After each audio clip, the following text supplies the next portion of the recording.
সালাম দেওয়া অত্যন্ত গুরুত্বপূর্ণ নেকামল।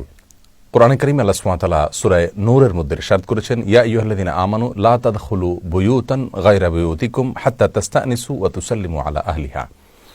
অর্থাৎ হে ঈমানদাররা, তোমরা একে অন্যের কাছে যখন যাবে, গমন করবে, একে অন্যের বাড়িতে, বাসায়, স্থাপনায়, অফিসে যখন যাবে, তখন তোমরা অনুমতি প্রার্থনা করবে এবং সালাম দিবে, দিয়ে তারপরে প্রবেশ করবে। অতএব সালাম দিয়ে যে কারোর সঙ্গে সাক্ষাৎ করা বা সাক্ষাতের শুরুতে সালাম দেওয়া, এটা ইসলামী শিষ্টাচারের গুরুত্বপূর্ণ একটি অংশ।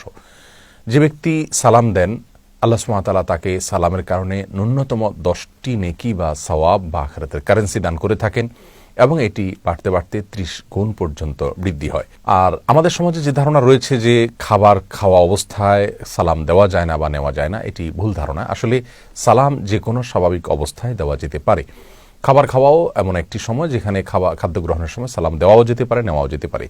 বুখারী মুসলিম একযোগে বর্ণনা করেছে যে রাসূল করিম সাল্লাল্লাহু আলাইহি সাল্লাম একবার খাচ্ছিলেন, এরই মধ্যে তিনি বলেছেন, আনা সাইয়্যিদুন নাসি ইয়াউমাল কিয়ামা, অর্থাৎ কিয়ামতের দিন আমি মানুষদের সরদার হিসাবে আবির্ভূত হব। তাহলে হাদিস থেকে বোঝা গেল নবী আলাইহিস সালাম খেতে বসে কথা বলেছেন। সালাম দেওয়া এটাও এক ধরনের কথাই। অতএব এটা খেতে বসে যদি কেউ দেন অথবা গ্রহণ করেন, তাতে কোনো প্রকার অসুবিধা নাই।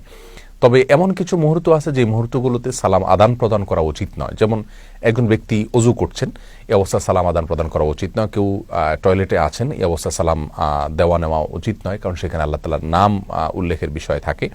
এরকম আরও অনেকগুলো জায়গা আছে যে জায়গাগুলোতে সালাম দিলে আপনি যাকে সালাম দিচ্ছেন তার ডিস্টার্ব হতে পারে।